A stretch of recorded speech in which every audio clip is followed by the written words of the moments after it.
Eu vou falar nesta noite sobre a intervenção de Deus. É um sermão que tem o objetivo de nos preparar para qualquer coisa que neste mundo de pecado nós podemos sofrer pela permissão de Deus. Eu vou falar sobre a intervenção de Deus e também sobre a falta da intervenção de Deus e o porquê às vezes Deus não intervém. Eu vou começar com uma declaração do livro Ciência do Bom Viver, página 479. Deus não conduz jamais seus filhos de maneira diferente da que eles escolheriam, se pudessem ver o fim desde o princípio e discernir a glória do propósito que estão realizando como seus colaboradores. Nós vamos estudar a Bíblia e ver o que a Bíblia fala sobre a intervenção de Deus, mas eu gostaria de começar com um testemunho. Eu vou contar um pouco sobre a minha experiência. Essa foto aqui foi tirada no primeiro congresso do IEST, em setembro de 2004. Os irmãos, a maioria sabem que no ano 2013 eu fui diagnosticado com doença de Crohn. E já no ano 2002, eu estava na faculdade, no primeiro ano. Eu comecei a sentir os primeiros sintomas do que anos depois eu descobri que foi sintomas de uma doença terrível, autoimune. Os irmãos que não conhecem, doenças autoimunes são doenças em que o sistema imunológico, que tem o objetivo de proteger o corpo, acaba atacando diferentes partes do corpo. E no caso de doença de Crohn, normalmente, o sistema imunológico ataca o intestino grosso ou o intestino delgado. No meu caso, foi ambos. E os primeiros sintomas foram sentidos em 2002, só que foram muito leves. E eu não corri atrás como eu deveria ter corrido. Hoje em dia eu já tenho outra visão sobre a saúde. Eu era reformador de saúde naquela época, bem zeloso, mas talvez não com um equilíbrio. E muito ativo, fazendo o trabalho de Deus, estudando, e naquela época já contemplando a possibilidade de um dia abrir uma escola no Brasil. A prioridade era a obra de Deus, não a saúde. Os sintomas eram bem leves, tanto que eu não sentia dor, mas hoje eu sei que eram sintomas relacionados a essa doença. O diagnóstico só veio em 2013. Em 2004, quando nós realizamos o primeiro congresso, eu já estava com alguns desconfortos, mas procurei alguns médicos. Doença de Crohn é uma doença difícil de diagnosticar. Eu conheço casos, hoje conversei com algumas pessoas que têm a mesma doença, e às vezes leva anos, mesmo os que correm atrás diligentemente. Eu não estava correndo atrás com muita diligência, mas já estava sentindo alguns desconfortos, mas os médicos que eu procurei não puderam dar uma resposta e eu não corri atrás, não tive aquela motivação de correr atrás. No ano de 2012, algumas noites eu sentia uma dor no intestino. Eu não sabia que era o intestino. Talvez, na época, eu pensava que era no estômago. Talvez alguma comida não caiu muito bem. Mas era uma dor de noite insuportável que me tirava o sono. E isso estava acontecendo com pouca frequência. Às vezes, uma vez por mês. Uma vez cada 2 meses. No mês de julho de 2012, aconteceu várias vezes no mês. E eu comecei a ficar um pouco preocupado. Falei com a Melissa, alguma coisa não está bem comigo. Em agosto, começou a intensificar. Não era só de noite, era durante o dia. Não sabia o que estava acontecendo. Mas nessa altura eu sabia que tinha alguma coisa muito séria com o meu corpo. No mês de setembro e outubro, começou a ser todos os dias, em todas as refeições, dores insuportáveis. Eu comecei a identificar que se eu não comia, eu não sentia dor. Aí eu comecei a fazer várias experiências. Não comer glúten, não comer certas combinações. Nessa altura a gente já tinha conversado com a doutora Andréia. Fiz um exame de saúde, uma endoscopia, para ver se tinha alguma coisa errado com o estômago, nada. Alguns meses passaram, fiz uma colonoscopia, só que foi identificado que havia uma obstrução no intestino grosso, então as suspeitas de doença de Crohn ficaram mais fortes. No início de 2013 eu fiz uma tomografia e agora vários médicos na Ilha do Fundão viram os exames. A doutora Andréia já estava bem certa que era doença de Crohn.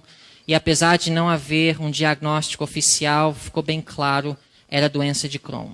Doença de Crohn é terrível. A pessoa perde muito peso porque há inflamação no intestino e, no meu caso, houve cicatrização. Isso causa um estreitamento no intestino. Então, o que acontece é obstrução. Qualquer coisa que passa, até água, em alguns casos, causava terríveis dores. A obstrução não foi total. Se fosse, eu não teria sobrevivido. Passava, mas passava com terríveis dores.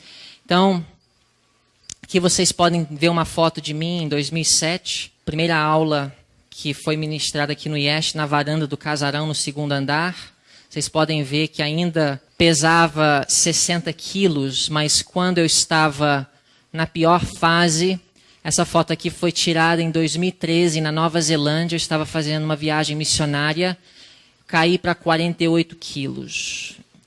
Mas ainda não estava agindo com muito equilíbrio. Ainda viajando, eu fui para Botsuana, na África, fui para Nova Zelândia, fiz 3 viagens para os Estados Unidos, várias viagens aqui no Brasil, não conseguindo comer, não conseguindo dormir, e parece que eu tinha o mesmo problema de Tiago White.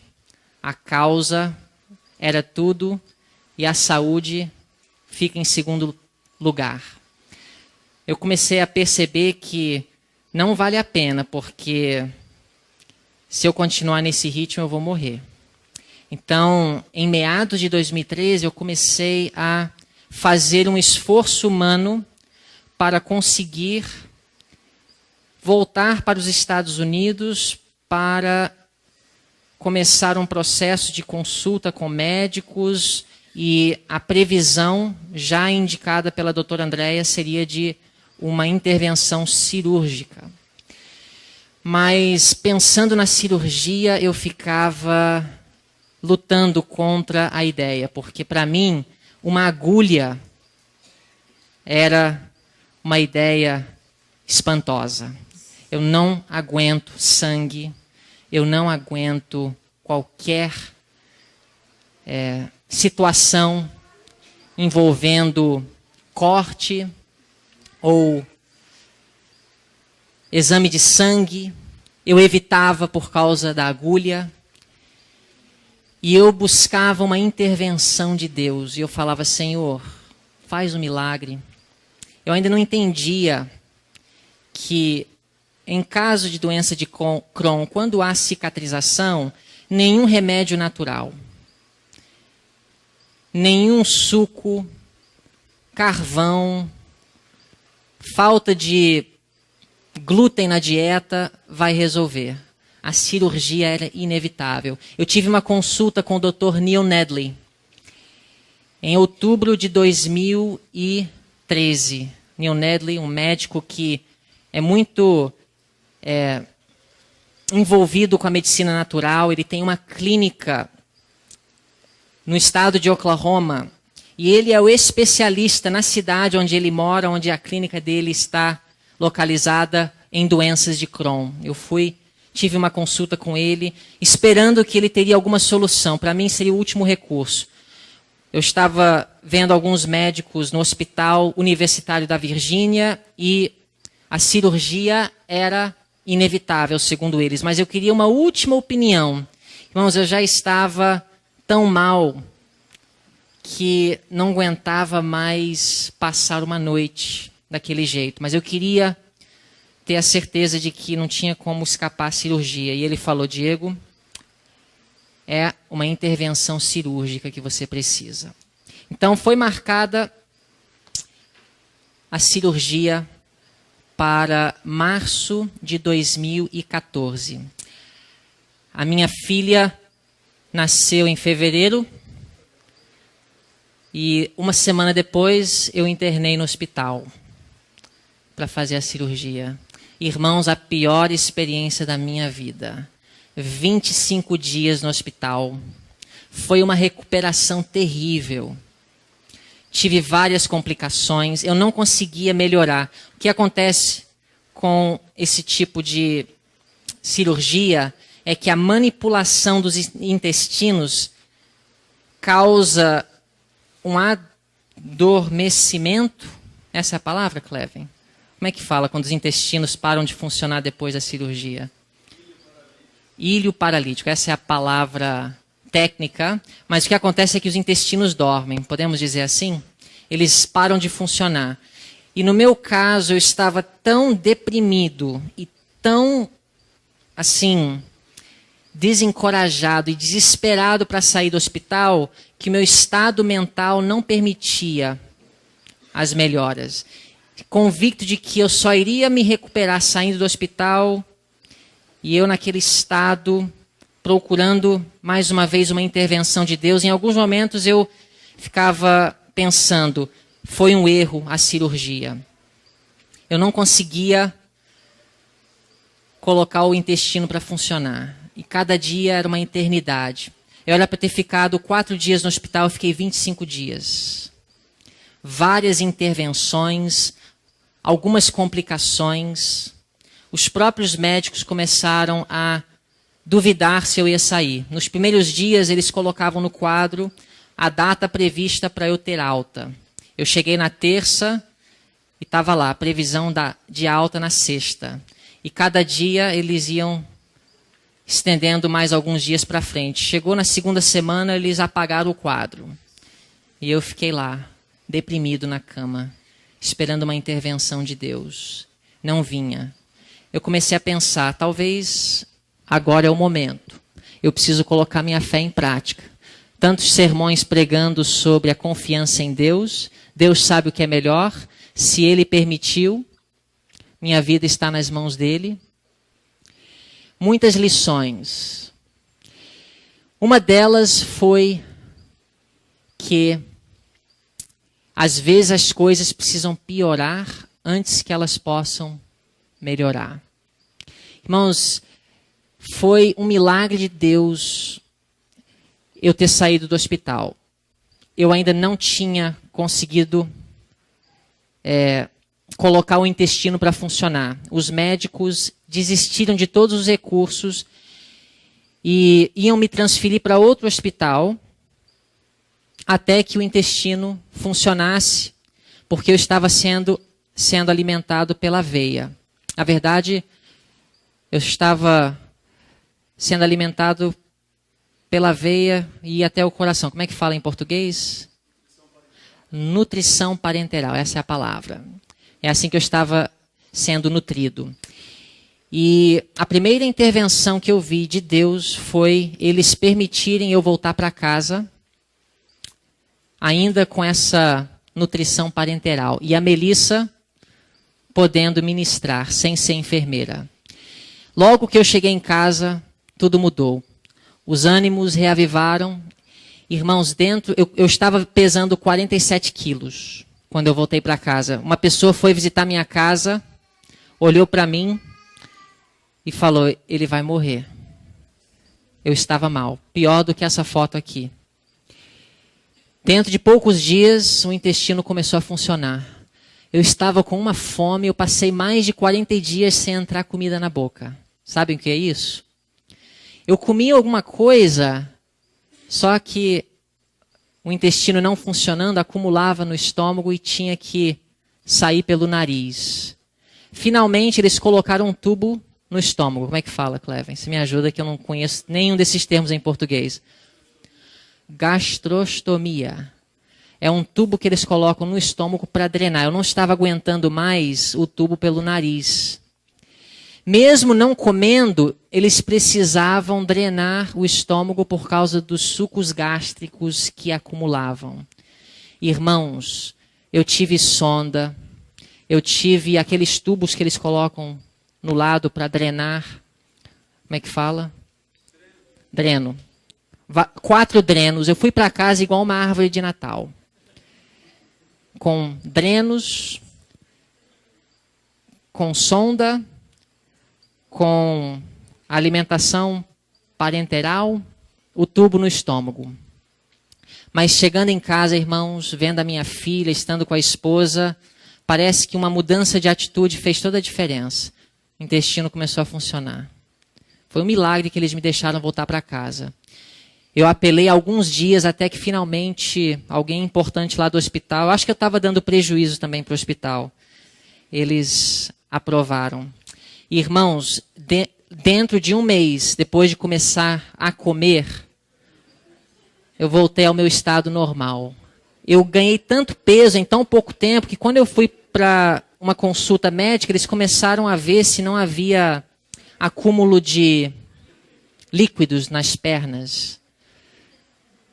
Porque eu estava pesando 60 quilos. Eu ganhei, eu acho que foi 12 quilos em 60 dias. Eu não lembro exatamente os números. Mas a vida voltou ao normal. E todos aqueles sentimentos de arrependimento de ter entrado no hospital para fazer a cirurgia foram embora. Porque o fruto da cirurgia foi tão bom que eu olhei para trás e falei, valeu a pena. Vamos abrir novamente em Hebreus capítulo 12. Eu queria ver se vocês conseguem fazer um paralelo à vida espiritual. Hebreus capítulo 12, verso 11. A minha experiência, que eu contei para vocês agora, é uma pequena ilustração do plano da salvação. Nós precisamos nos submeter a uma intervenção cirúrgica. Deus quer arrancar de nós tudo que é mal, tudo que nos causa sofrimento, tudo que nos faz infelizes. Mas para isso é um processo de disciplina e dor terrível. A Bíblia fala em Hebreus capítulo 12, verso 11. Toda disciplina, com efeito, no momento não parece ser motivo de alegria, mas de quê? Tristeza. Ao depois, entretanto, produz fruto pacífico aos que têm sido por ela exercitados, fruto de justiça. Eu gostaria de falar sobre a intervenção de Deus, alguns princípios. Por que Deus permite coisas negativas? Por que Deus não intervém? Nós temos tantas histórias na Bíblia da intervenção de Deus. O povo de Israel no Mar Vermelho. O que Deus fez? Ele abriu o Mar Vermelho. Os 3 hebreus na fornalha de fogo. O que Deus fez? Ele os livrou miraculosamente. O próprio Cristo estava com eles. Daniel na cova dos leões. O que Deus fez? Fechou a boca dos leões. Pedro na prisão. Atos capítulo 12. O que Deus fez? Enviou um anjo para miraculosamente livrar o seu servo da prisão. Muitas pessoas vieram com boa intenção para me dar conforto enquanto eu estava no hospital, dizendo, Deus vai te livrar. e faziam referências a histórias bíblicas que ilustram a intervenção de Deus. Mas, irmãos, quantas histórias existem na Bíblia que mostram que Deus às vezes não intervém?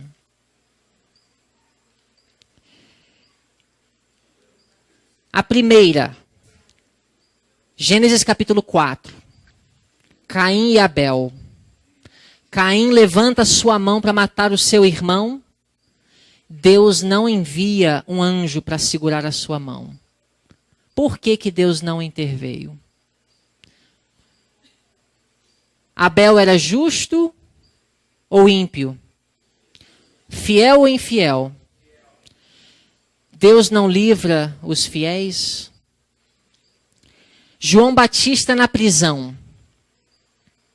Jesus podia ou não podia intervir para livrar João Batista?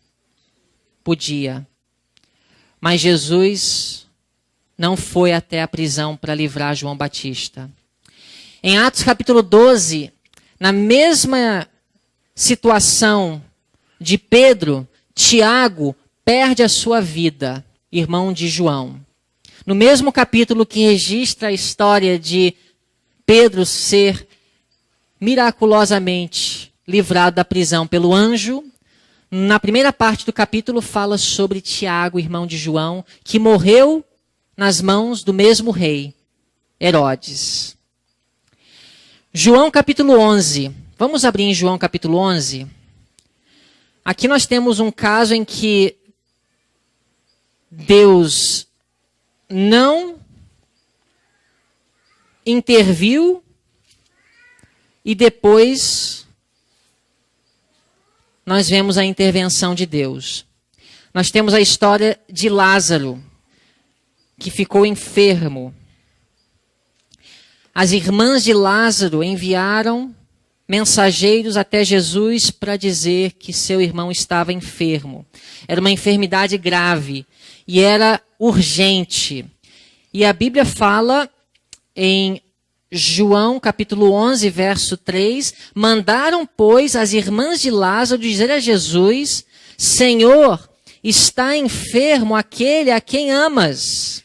E a Bíblia fala no verso 4, ao receber a notícia, disse Jesus: esta enfermidade não é para a morte, e sim para o quê? A glória de Deus, a fim de que o Filho de Deus seja por ela glorificado. E no verso 5 diz: ora, amava Jesus a Marta e a sua irmã e a Lázaro. Mas no verso 6, João registra algo muito interessante. Quando, pois, soube Jesus que Lázaro estava doente, ainda se demorou o quê? 2 dias no lugar onde estava. Jesus demorou para intervir. E essa demora resultou em quê? A morte de Lázaro. E como se sentiram Marta e Maria? Quando elas se encontraram com Jesus, o que elas disseram? Cada uma em tempos diferentes. Senhor, se tu estivesse aqui, meu irmão não teria morrido. Porque Deus tem uma visão mais ampla e tem propósitos mais infinitos, mais gloriosos do que a mente humana consegue contemplar. O que Jesus ia fazer na ressurreição de Lázaro era muito mais poderoso do que simplesmente curar, igual ele havia curado tantos outros. Marta e Maria não conseguiam contemplar isso. Nem sempre a história termina igual a de Lázaro. Ellen White comenta em Testemunhos Seletos, volume 3, página 433. Tudo quanto nos tem confundido acerca das providências de Deus será esclarecido no mundo vindouro. Quando? A história de Lázaro representa o que vai acontecer com todos os fiéis, mas não necessariamente nesta vida. No caso de Maria, Marta e Lázaro, eles puderam entender por que Deus esperou e não interviu no momento em que eles pediram a intervenção dele. Mas em muitos casos, irmãos, nós não vamos saber nesta vida. Impossível. Mas a promessa é que tudo quanto nos tem confundido acerca das providências de Deus será esclarecido no mundo vindouro. Alguém perguntou hoje na mesa redonda sobre a perda de um filho. Foi isso, Cleiton? Não consigo imaginar. Não consigo encontrar palavras para dizer para um casal que perde um filho. Eu conheci recentemente numa igreja que eu estava pregando um casal. Eu prego nessa igreja há muitos anos. Eles têm 2 filhos já com 18, 19 anos de idade. E eu puxei conversa, depois de muitos anos, não conhecia-os intimamente. É o primeiro ancião de uma igreja que eu prego já há muitos anos. E eu perguntei sobre os filhos, a idade dos filhos. E aí ele foi se abrindo e ele me falou que, na verdade, tem 3 filhos. Eu tinha 3 filhos. O primeiro filho morreu com 2 anos de idade. Ele teve câncer no cérebro. E ele explicou a experiência. E aí eu comecei a entender por que o semblante da esposa é fechado. Para mim, parecia uma pessoa que não era muito simpática. Uma pessoa boa, mas muito fechada. Ele falou comigo, a minha esposa até hoje não se recuperou completamente. Eu também não me recuperei, mas a minha reação é diferente da dela. Mas eu fiquei pensando, como que se recupera de uma situação dessa? Podemos até tocar a vida, continuar vivendo, mas aquela sombra daquele sofrimento, aquela lembrança, deve permanecer para o resto da vida. Tudo quanto nos tem confundido acerca das providências de Deus será esclarecido no mundo vindouro. As coisas difíceis de serem compreendidas terão, então, explicação. Os mistérios da graça nos serão desvendados. Naquilo em que a nossa mente finita só via confusão e promessas desfeitas, veremos a mais perfeita e bela harmonia. Saberemos que o amor infinito dispôs as experiências que nos pareciam as mais difíceis. Ao reconhecermos o terno cuidado daquele que faz todas as coisas contribuírem para o nosso bem, regozijar-nos-emos com júbilo inexprimível e repleto de glória. Essa é a promessa. Nem tudo vai ser explicado nessa vida. Eu gostaria de compartilhar com vocês 7 motivos pelos quais Deus não intervém. Nesta noite, o estudo não é sobre como Deus vai intervir, ou que Deus vai intervir. Eu sei que a intervenção de Deus é real em nossas vidas. Às vezes de forma visível, às vezes de forma não tão perceptível. Mas nesta noite eu quero falar sobre 7 razões pelas quais Deus não intervém. Porque é isso que nós precisamos para enfrentar o que está pela frente. 7 razões. Vamos começar com a primeira, ok? O estudo desta noite é este. 7 motivos. Eu vou apresentar, baseado na Bíblia, 7 motivos pelos quais Deus não intervém, ok? Número 1. Vamos abrir em João, capítulo 9. João, capítulo 9. Versos 1 a 3. Aqui nós temos a história de um cego de nascença. Antes do milagre, os discípulos perguntaram a Jesus sobre o cego. Verso 1. Caminhando Jesus, viu um homem cego de nascença, e os seus discípulos perguntaram: Mestre, quem pecou, este ou seus pais, para que nascesse cego? E a resposta de Jesus revela a razão pela qual Deus permitiu e não interviu no momento em que este homem foi gerado no ventre de sua mãe. Deus poderia ter operado um milagre para que ele nascesse com vista, sim ou não? Na verdade, existem muitos milagres que nós não conhecemos. Um bebê que nasce perfeito, com saúde, é um milagre de Deus. Deus interveio de várias formas sem nós percebermos. Mas em alguns casos, por motivos que às vezes nós não conhecemos, Deus permite um sofrimento, uma imperfeição, uma situação que não está em harmonia com o ideal dele. Ele não causa, mas ele faz o quê? Permite.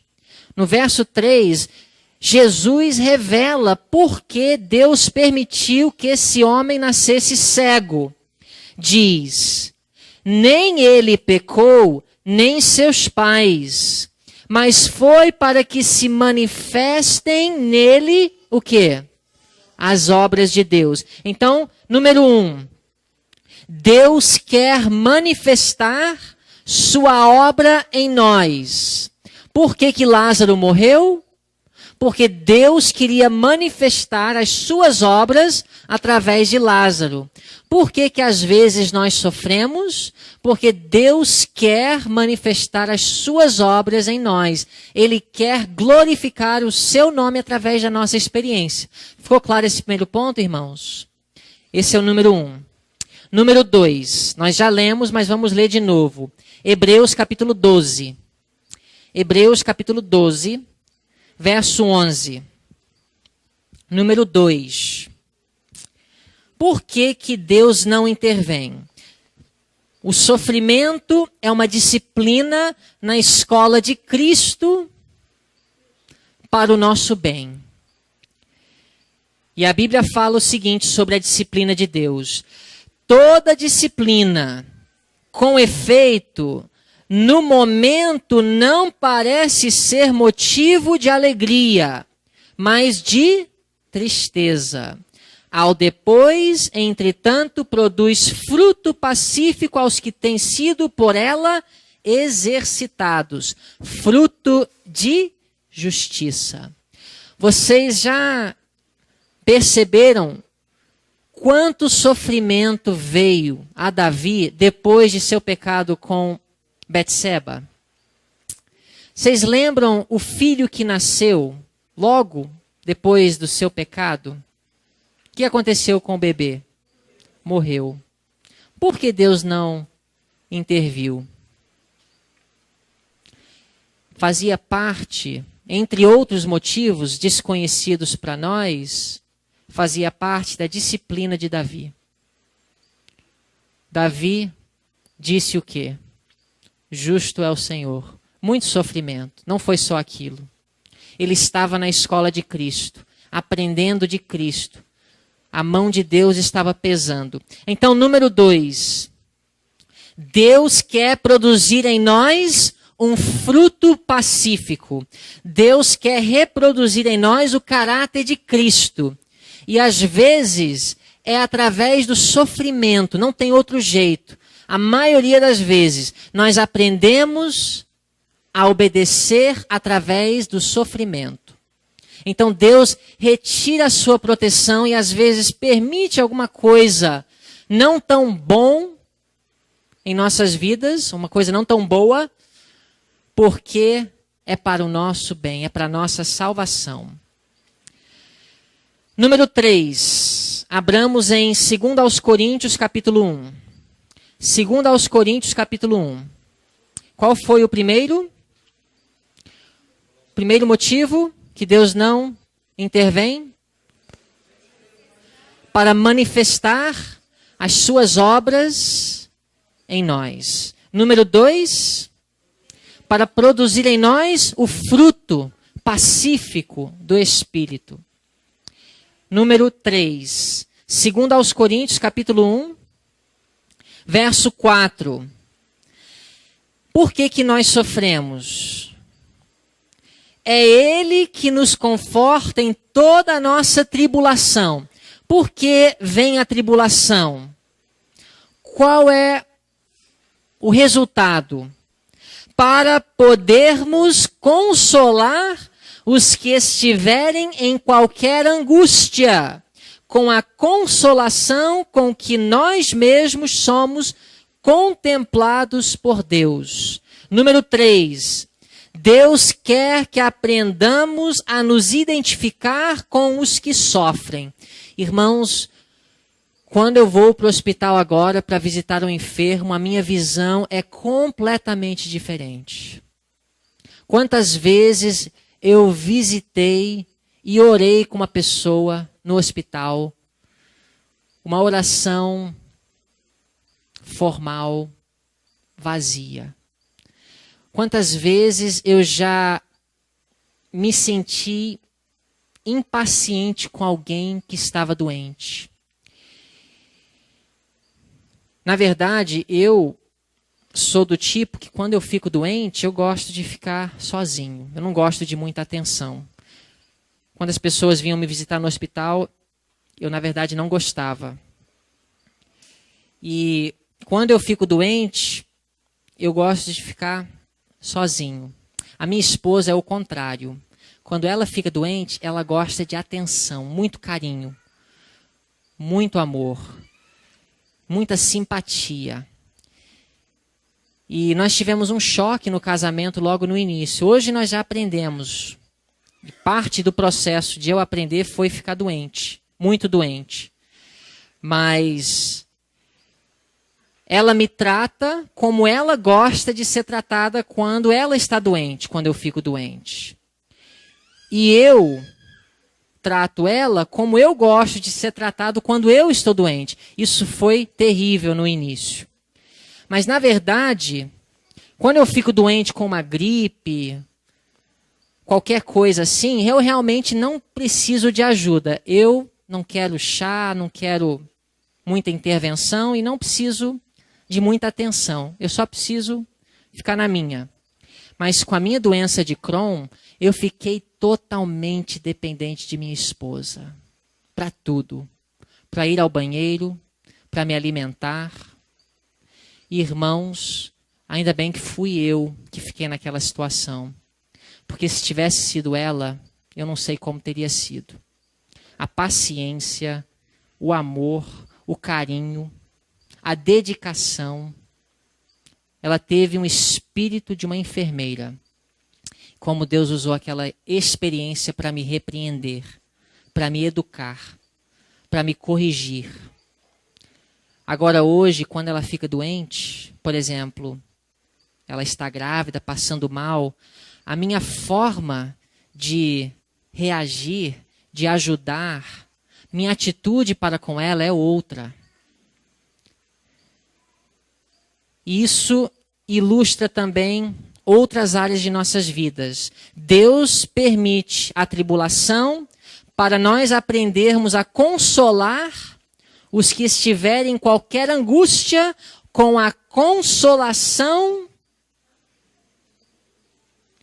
com que nós mesmos somos contemplados por Deus. Número 3. Deus quer que aprendamos a nos identificar com os que sofrem. Número 4. Jó capítulo 1. Jó capítulo 1. Estamos respondendo a seguinte pergunta: por que Deus não intervém? Jó capítulo 1, versos 6 a 11. Aqui nós temos uma visão bíblica do grande conflito, uma das mais claras. Verso 6 de Jó 1. Num dia em que os filhos de Deus vieram apresentar-se perante o Senhor, veio também Satanás entre eles. Então perguntou o Senhor a Satanás: de onde vens? Satanás respondeu ao Senhor e disse: de rodear a terra e passear por ela. Perguntou ainda o Senhor a Satanás: observaste o meu servo Jó? Porque ninguém há na terra semelhante a ele, homem íntegro e reto, temente a Deus e que se desvia do mal. Verso 9. Então respondeu Satanás ao Senhor: porventura Jó debalde teme a Deus? Acaso não o cercaste com sebe, a ele, a sua casa e a tudo quanto tem? A obra de suas mãos abençoaste e os seus bens se multiplicaram na terra? O acusador dos irmãos continua atuando. E muitas vezes Deus é desafiado diante do universo a respeito da fidelidade dos seus servos aqui na terra. E muitas vezes os fiéis sofrem e Deus permite o sofrimento porque Ele deseja revelar para o universo a fidelidade de seus fiéis para vencer as acusações do inimigo. E o caso de Jó acontece e acontecerá com os fiéis de Deus na terra. A Bíblia fala, verso 11, estende, esse foi o desafio, a mão e toca-lhe em tudo quanto tem, e verás se não blasfema contra ti na tua face. Disse o Senhor a Satanás: eis que tudo quanto ele tem está em teu poder, somente contra ele não estendas a mão. E Satanás saiu da presença do Senhor. E dos versos 13 a 22, a Bíblia relata que Deus retirou a sua proteção e permitiu a ação de Satanás na vida de Jó. Por que Deus não interveio? Porque Ele queria revelar para o universo a fidelidade de Jó. Este é o número 4. Número 5.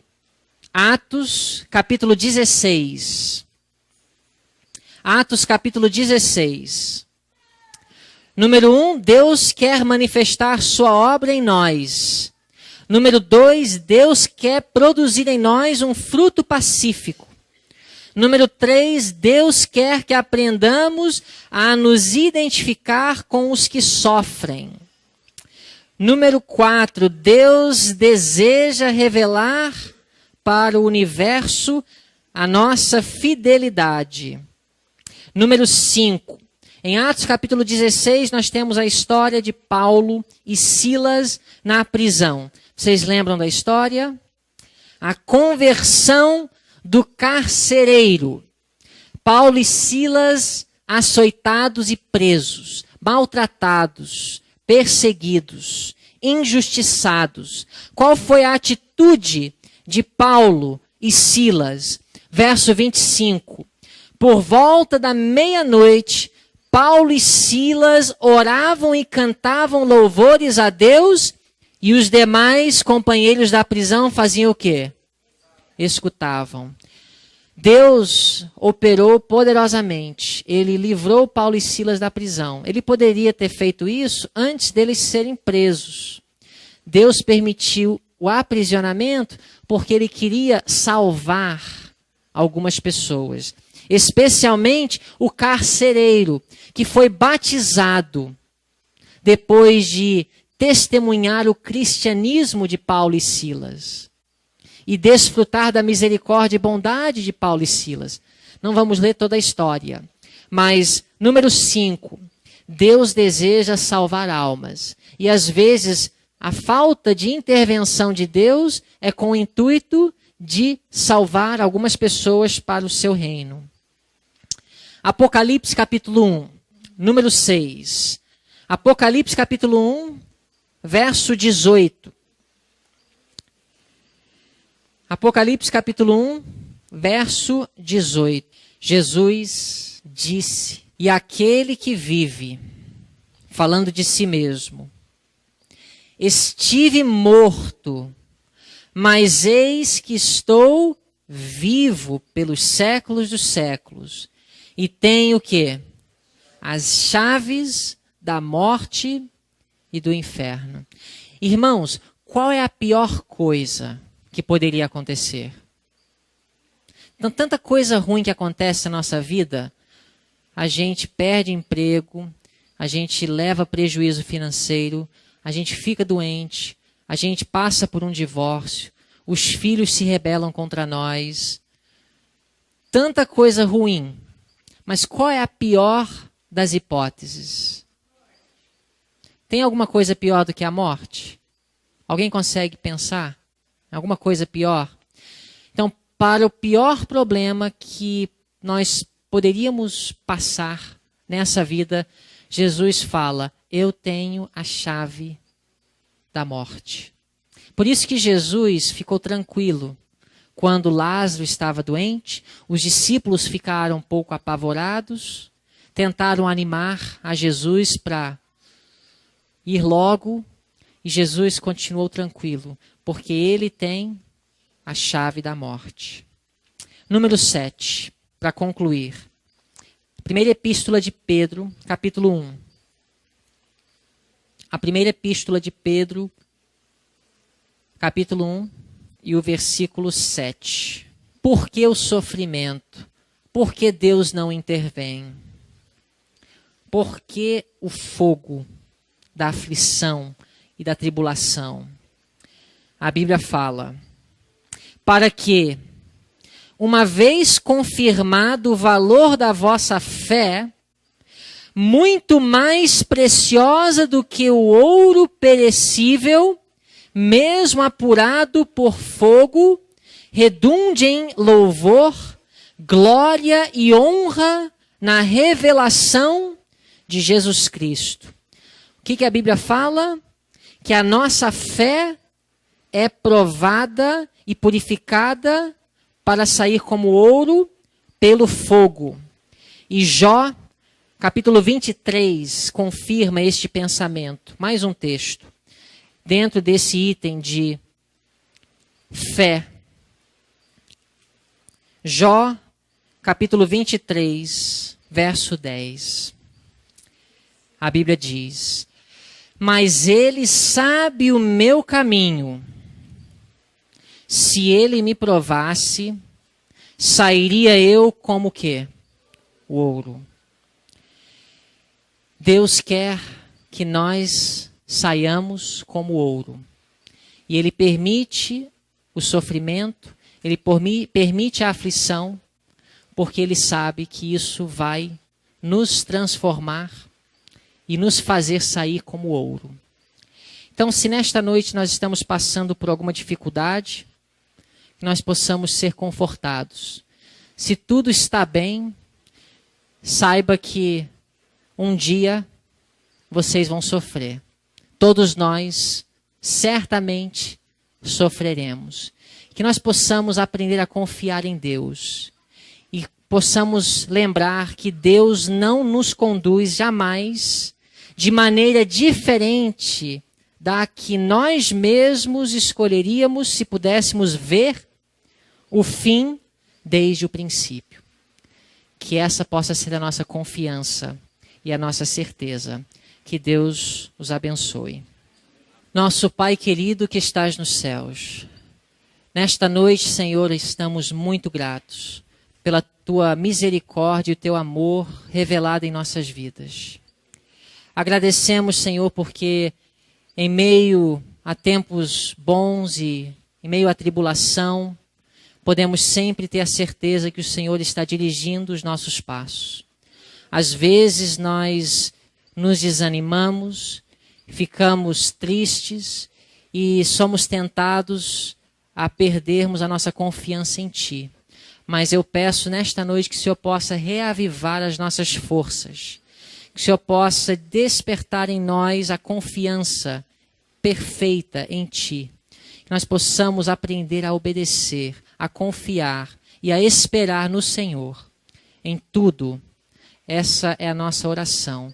E nós pedimos em nome de Jesus. Amém.